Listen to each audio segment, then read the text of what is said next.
और मध्य प्रदेश और छत्तीसगढ़ के चुनावी दंगल में इस बार बागियों से ज्यादा टेंशन हमनाम उम्मीदवार भी बढ़ा रहे हैं। जी हां, 2018 में भी कई सीटों पर ऐसे उम्मीदवारों ने वोट काट करके खेल बिगाड़ दिया था और यह स्थिति इस बार भी दिख रही है।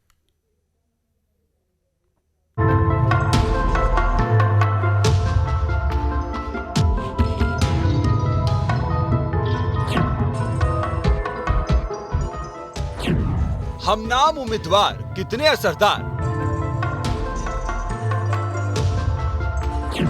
किसका खेल बिगाड़ेंगे डमी उम्मीदवार।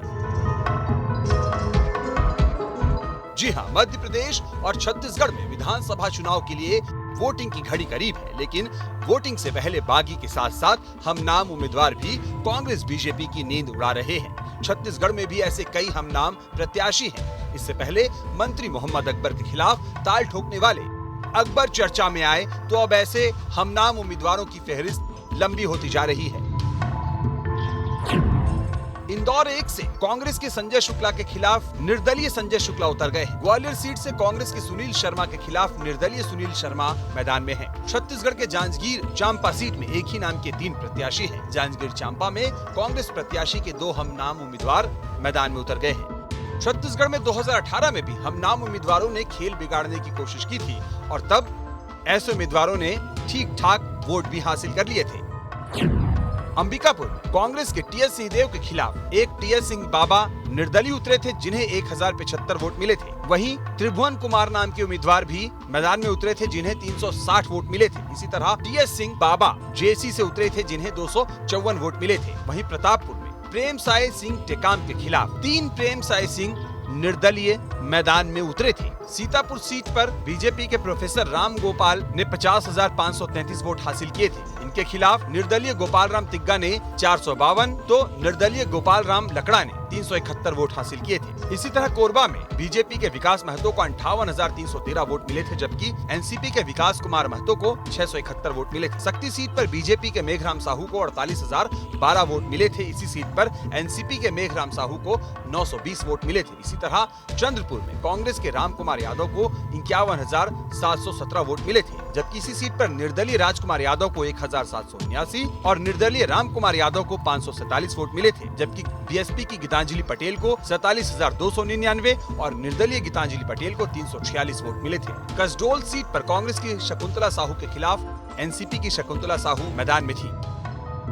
धमतरी पर बीजेपी की रंजना साहू को 63,198 वोट मिले थे, जबकि निर्दलीय रंजना साहू को 1,189 वोट मिले थे। इसी तरह दुर्ग ग्रामीण में जेसीसीजे के डॉक्टर बाल मुकुंद देवांगन को 11,485 वोट मिले थे, जबकि निर्दलीय बाल मुकुंद देवांगन को 2,069 वोट मिले थे। तो इस तरह छत्तीसगढ़ में एक सीट पर एक से ज्यादा हमनाम वाले उम्मीदवार थे। अब ये हमनाम उम्मीदवार खेल कैसे बिगाड़ने की कोशिश करते हैं, इसे भी उदाहरण के साथ समझते हैं। 2014 के लोकसभा चुनाव में अजीत जोगी महासमुंद से कांग्रेस के उम्मीदवार थे। बीजेपी के उम्मीदवार का नाम चंदूलाल साहू था। इस चुनाव में 10 और चंदू उम्मीदवार थे। महासमुंद सीट पर 10 में से 7 चंदूलाल थे तो 3 चंदूराम नाम के लोग थे। तब कहा गया था कि अजीत जोगी ने ही चंदू नाम के लोगों को चुनावी मैदान में उतारा था। हालांकि ये बात और है कि जोगी जीत नहीं पाए थे और करीब 1000 वोटों से हार गए थे। छत्तीसगढ़ में कांग्रेस और भाजपा के बीच कई सीटों पर कांटे की टक्कर देखने को मिलती है, जिसके चलते हुए विरोधी पार्टी या प्रत्याशी को मात देने के लिए इस प्रकार हम नाम प्रत्याशी मैदान में उतारे जाने या उनकी जाति या धर्म के आधार पर प्रत्याशी मैदान में उतार करके चुनाव परिणाम को पराजित करने का प्रयास किया जाता है।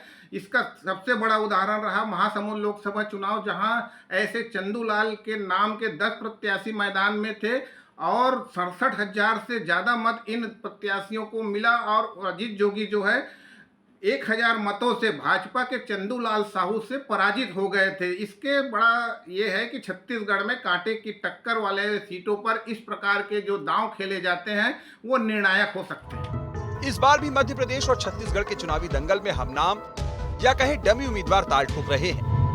छत्तीसगढ़ में कांग्रेस पार्टी इस प्रकार का प्रयोग करती रही है।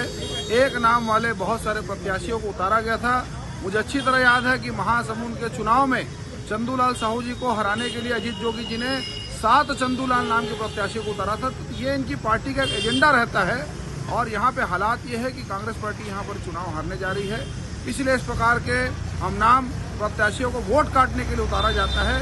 ये इनका गुप्त एजेंडा है जो धीरे धीरे अब सामने आ रहा है। प्रदेश के मतदाता जागरूक हैं, वो कांग्रेस पार्टी के पंजा के निशान को जानते और पहचानते हैं और भरोसा भी करते हैं। हम नाम के प्रत्याशी खड़ा होने से कांग्रेस के उम्मीदवारों को कोई नुकसान नहीं है। कांग्रेस के रीति नीति सिद्धांत, मुख्यमंत्री भूपेश बघेल जी का चेहरा, सरकार के कामों पर भरोसा और जो भाजपा के खिलाफ जो जनता का आक्रोश है वो उसका लाभ कांग्रेस पार्टी को मिलेगा।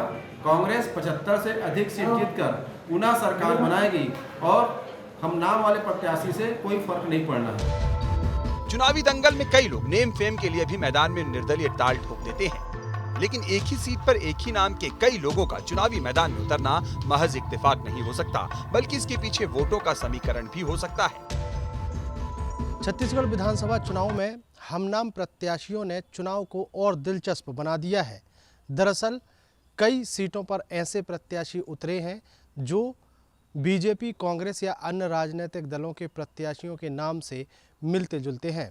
ऐसे में वोटर्स को कन्फ्यूज़न पैदा होता है, जिसका लाभ कहीं ना कहीं उन प्रत्याशियों को मिलता है जो वोट काटने के लिए खड़े हुए हैं।